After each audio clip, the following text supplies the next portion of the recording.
The Science of Being Great. Book by Wallace D. Wattles. Narrated by Andrew. Originally published in 1910. This is a great audiobook production created for research, study, and discussion purposes. Chapter 6. The Social Point of View. Without faith it is impossible to please God, and without faith it is impossible for you to become great. The distinguishing characteristic of all really great men and women is an unwavering faith. We see this in Lincoln during the dark days of the war. We see it in Washington at Valley Forge. We see it in Livingstone, the crippled missionary, threading the mazes of the dark continent, his soul aflame with the determination to let in the light upon the accursed slave trade. Which his soul abhorred, we see it in Luther, and in Francis Willard, in every man and woman who has attained a place on the muster roll of the great ones of the world.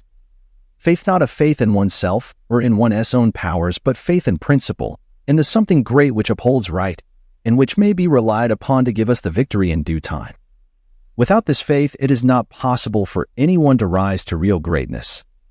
The man who has no faith in principle will always be a small man. Whether you have this faith or not depends upon your point of view. You must learn to see the world as being produced by evolution, as a something that is evolving and becoming, not as a finished work.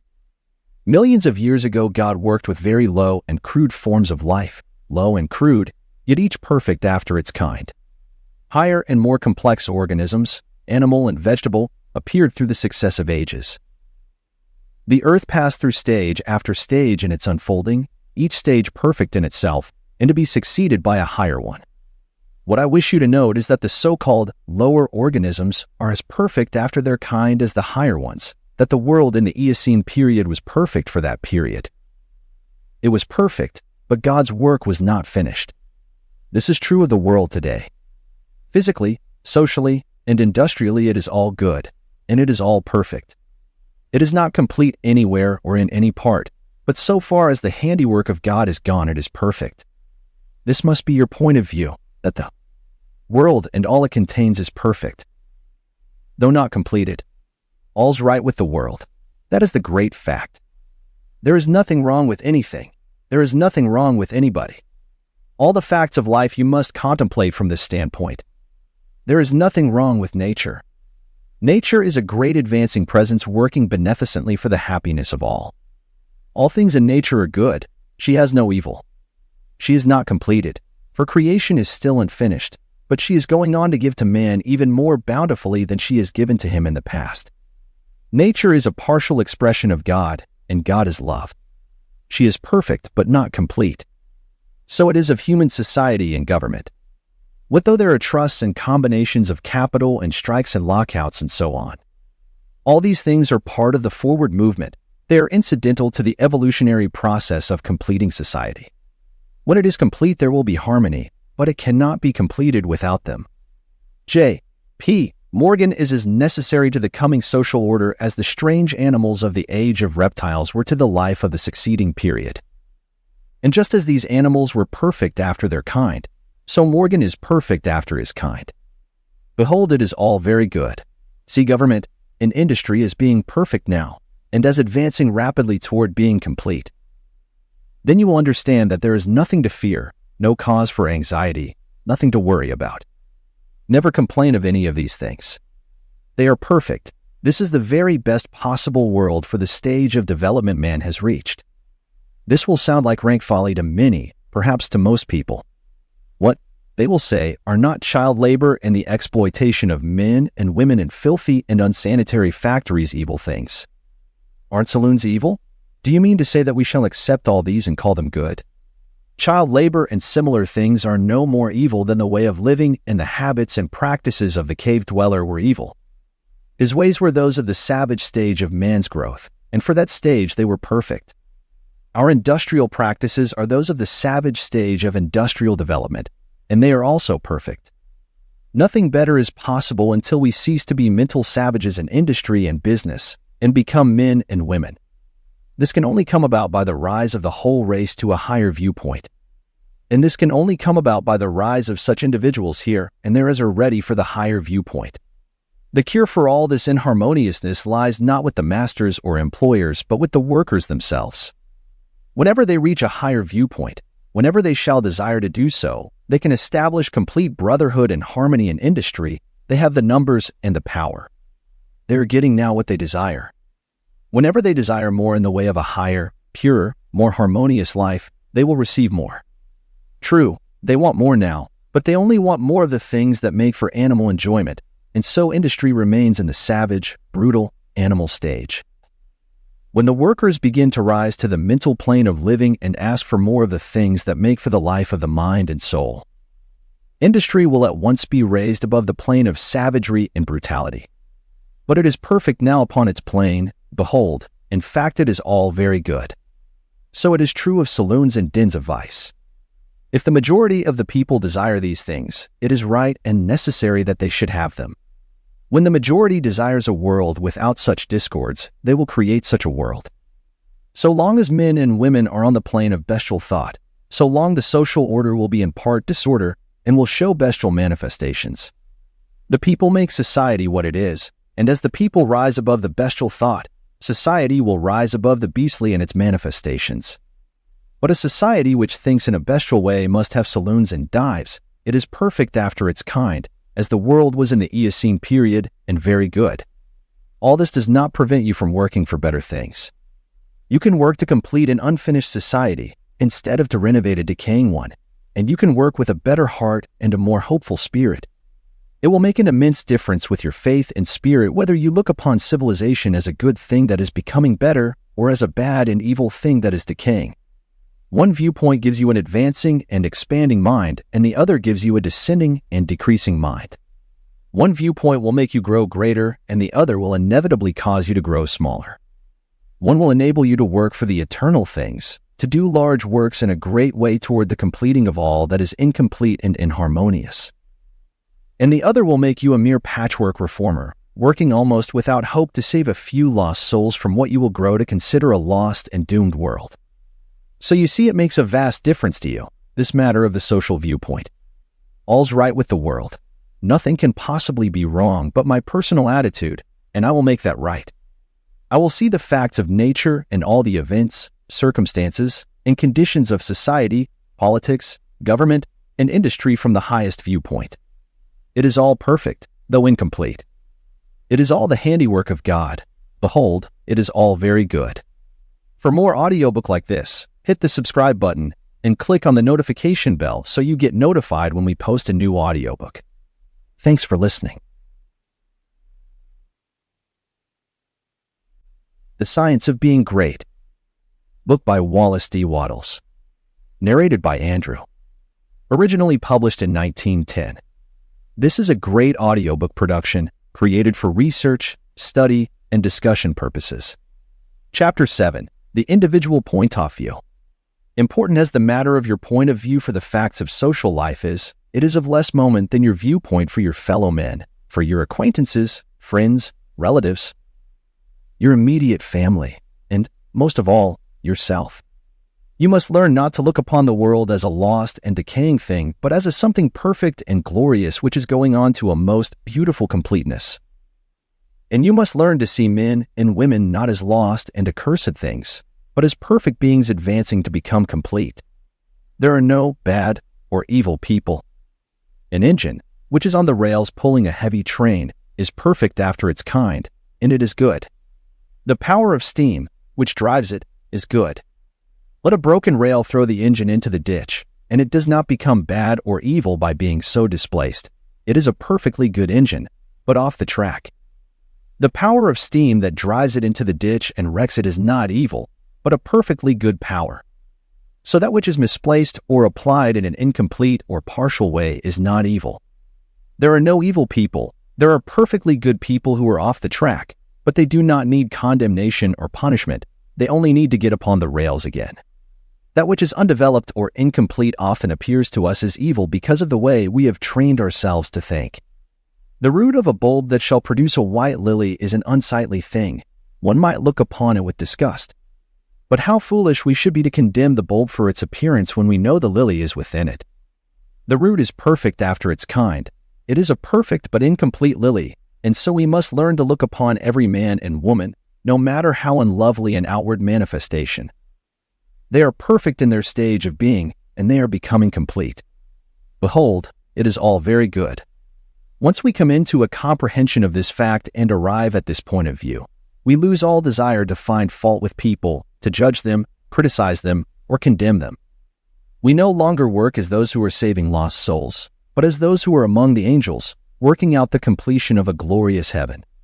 We are born of the Spirit, and we see the kingdom of God. We no longer see men as trees walking, but our vision is complete. We have nothing but good words to say. It is all good, a great and glorious humanity coming to completeness. And in our association with men, this puts us into an expansive and enlarging attitude of mind. We see them as great beings, and we begin to deal with them and their affairs in a great way.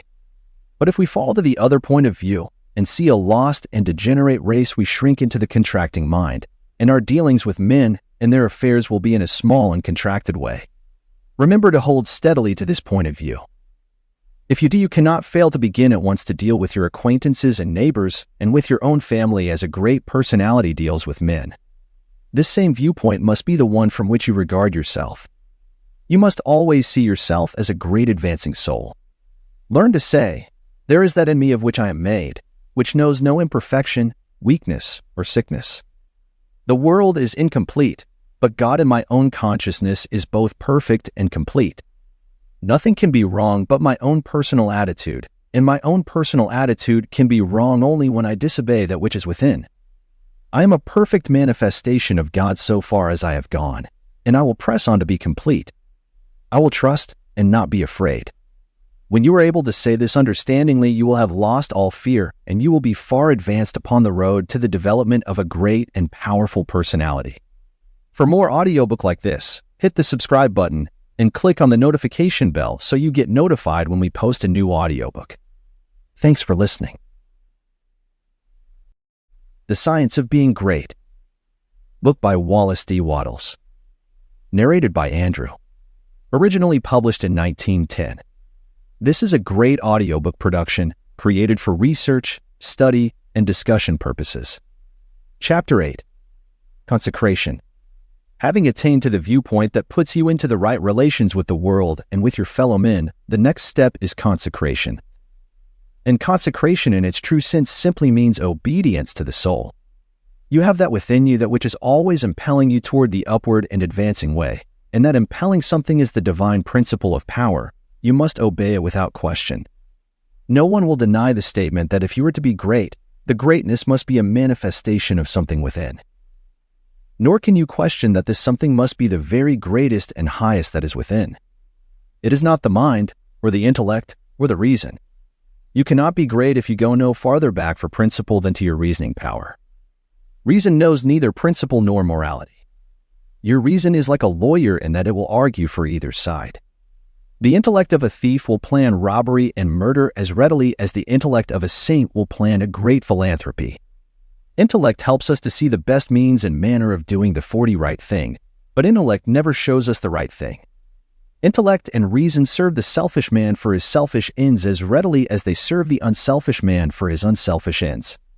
Use intellect and reason without regard to principle, and you may become known as a very able person, but you will never become known as a person whose life shows the power of real greatness. There is too much training of the intellect and reasoning powers and too little training in obedience to the soul. This is the only thing that can be wrong with your personal attitude when it fails to be one of obedience to the principle of power. By going back to your own center, you can always find the pure idea of right for every relationship. To be great and to have power, it is only necessary to conform your life to the pure idea as you find it in the great within. Every compromise on this point is made at the expense of a loss of power. This you must remember. There are many ideas in your mind that you have outgrown, in which, from force of habit, you still permit to dictate the actions of your life. Cease all this. Abandon everything you have outgrown. There are many ignoble customs, social and other, which you still follow, although you know they tend to dwarf and belittle you and keep you acting in a small way. Rise above all this. I do not say that you should absolutely disregard conventionalities or the commonly accepted standards of right and wrong. You cannot do this, but you can deliver your soul from most of the narrow restrictions that bind the majority of your fellow men. Do not give your time and strength to the support of obsolete institutions, religious or otherwise. Do not be bound by creeds in which you do not believe. Be free. You have perhaps formed some sensual habits of mind or body. Abandon them. You still indulge in distrustful fears that things will go wrong, or that people will betray you or mistreat you. Get above all of them. You still act selfishly in many ways and on many occasions. Cease to do so. Abandon all these, and in place of them put the best actions you can form a conception of in your mind. If you desire to advance, and you are not doing so, remember that it can be only because your thought is better than your practice. You must do as well as you think. Let your thoughts be ruled by principle, and then live up to your thoughts. Let your attitude in business, in politics, in neighborhood affairs, and in your own home be the expression of the best thoughts you can think. Let your manner toward all men and women, great and small, and especially to your own family circle, always be the most kindly, gracious, and courteous you can picture in your imagination. Remember your viewpoint. You are a god in the company of gods and must conduct yourself accordingly. The steps to complete consecration are few and simple. You cannot be ruled from below if you are to be great. You must rule from above. Therefore, you cannot be governed by physical impulses. You must bring your body into subjection to the mind, but your mind, without principle, may lead you into selfishness and immoral ways. You must put the mind into subjection to the soul, and your soul is limited by the boundaries of your knowledge. You must put it into subjection to that our soul which needs no searching of the understanding, but before whose eye all things are spread. That constitutes consecration. Say, I surrender my body to be ruled by my mind. I surrender my mind to be governed by my soul, and I surrender my soul to the guidance of God. Make this consecration complete and thorough, and you have taken the second great step in the way of greats. S and Power. For more audiobook like this, hit the subscribe button and click on the notification bell so you get notified when we post a new audiobook. Thanks for listening.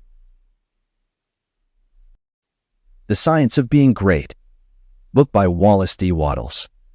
Narrated by Andrew. Originally published in 1910. This is a great audiobook production created for research, study, and discussion purposes. Chapter 9. Identification.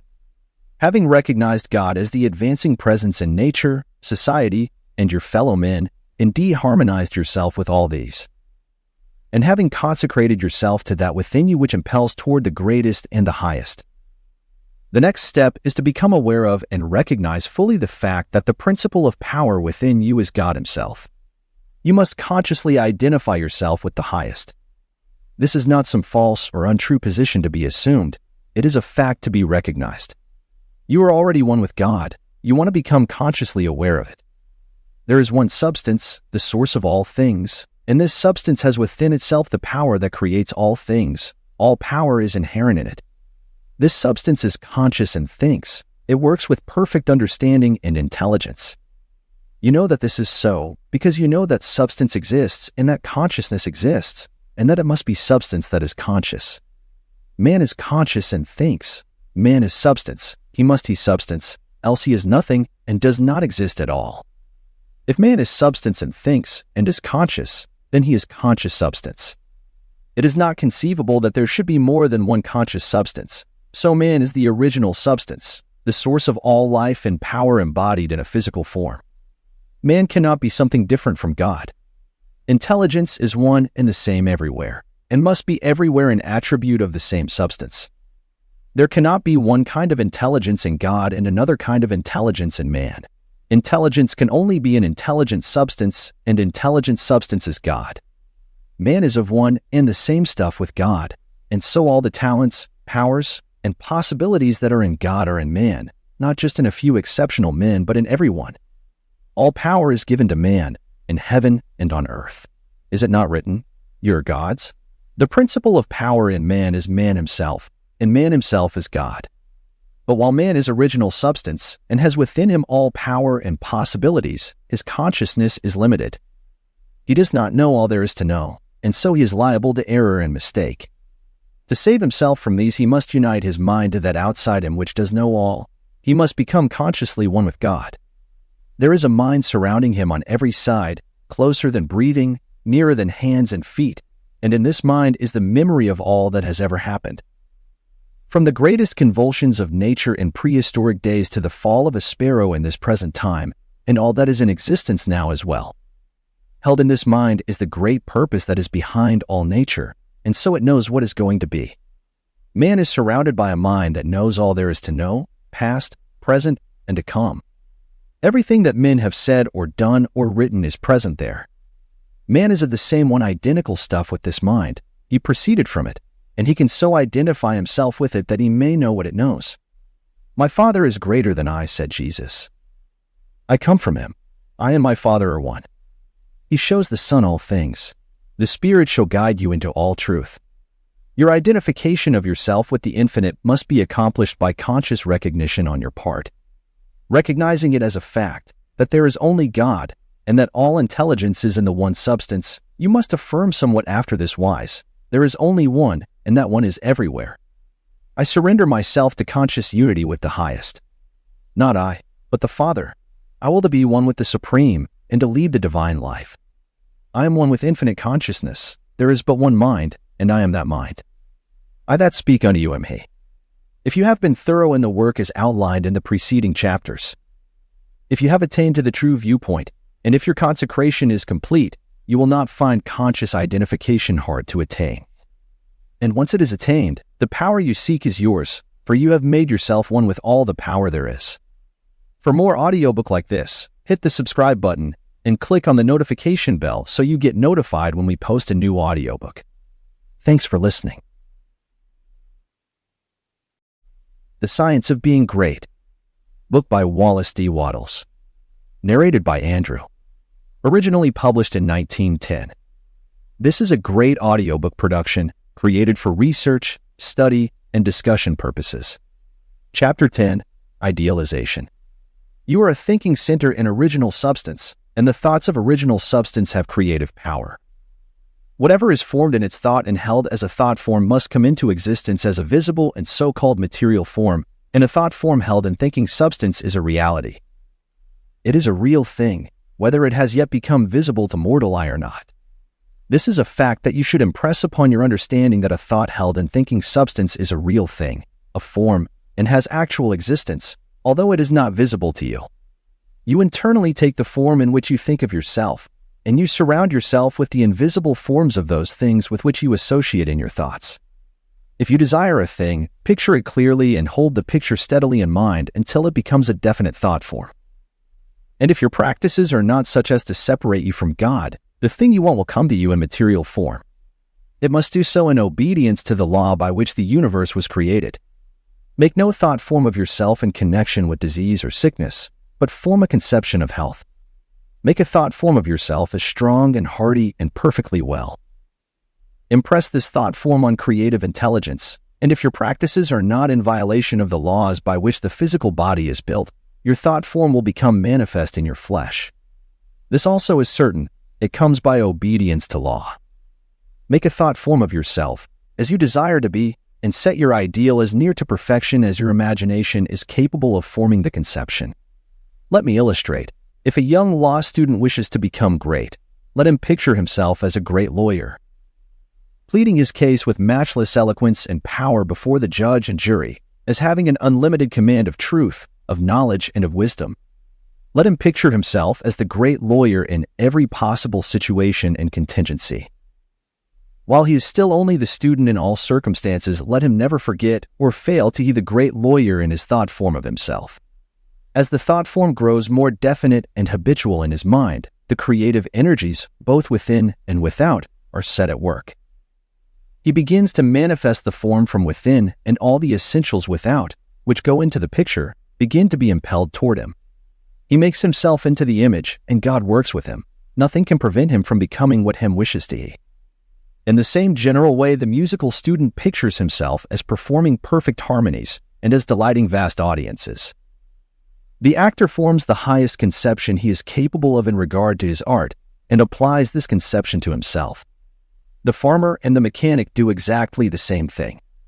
Fix upon your ideal of what you wish to make of yourself. Consider well and be sure that you make the right choice. That is, the one that will be the most satisfactory to you in a general way. Do not pay too much attention to the advice or suggestions of those around you. Do not believe that anyone can know, better than yourself, what is right for you. Listen to what others have to say, but always form your own conclusions. Do not let other people decide what you are to be. Be what you feel that you want to be.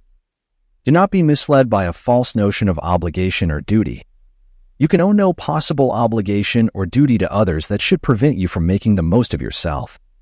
Be true to yourself, and you cannot then be false to any man. When you have fully decided what thing you want to be, form the highest conception of that thing that you are capable of imagining and make that conception a thought form. Hold that thought form as a fact, as the real truth about yourself, and believe in it. Close your ears to all adverse suggestions. Never mind if people call you a fool and a dreamer. Dream on.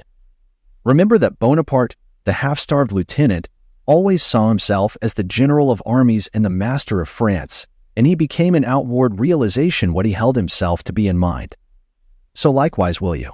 Attend carefully to all that has been said in the preceding chapters, and act as directed in the following ones, and you will become what you want to be. For more audiobook like this, hit the subscribe button and click on the notification bell so you get notified when we post a new audiobook. Thanks for listening.